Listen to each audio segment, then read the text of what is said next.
Bonjour et bienvenue dans la séquence portrait de ton émission quotidienne. Tous les jours, je vais te raconter l'histoire d'un homme ou d'une femme dont le destin est intimement lié à notre département, la Loire.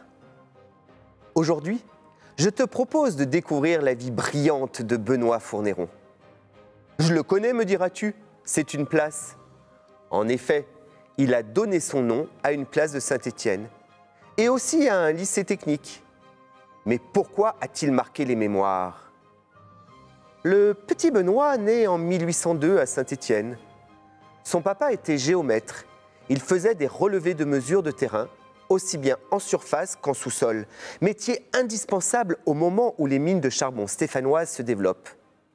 L'enfant montra très tôt des prédispositions assez remarquables pour les sciences.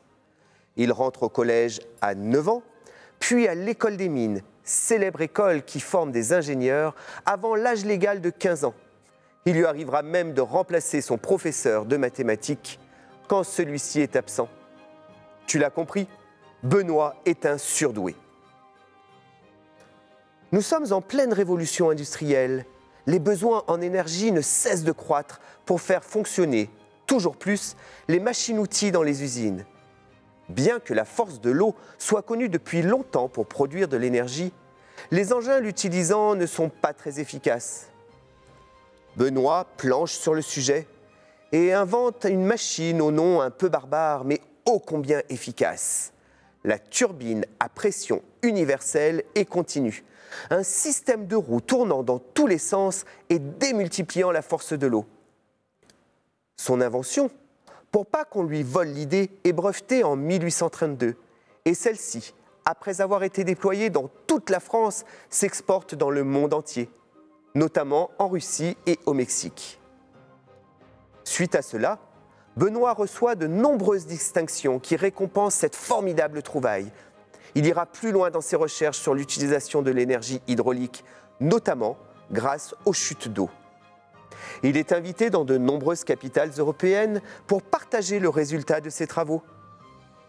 L'utilisation de l'électricité n'est pas encore complètement maîtrisée à son époque, mais il fut quand même l'un des premiers scientifiques à expérimenter l'éclairage public dans un petit village à côté de Grenoble. Benoît Fournéron est aussi un homme qui s'engage. Parallèlement à sa brillante carrière d'ingénieur, il se frotte aussi à la politique. Il est d'ailleurs élu député en 1848. Il se veut être le représentant des petits propriétaires miniers face à l'énorme compagnie des mines de la Loire qui possède la plupart des terrains sous lesquels on trouve du charbon. Benoît Fournéron meurt en 1849 en léguant, homme de cœur, une partie de ses biens aux personnes pauvres.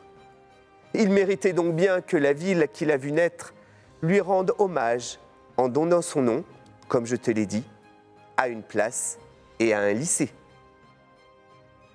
Je te donne rendez-vous demain pour un autre portrait.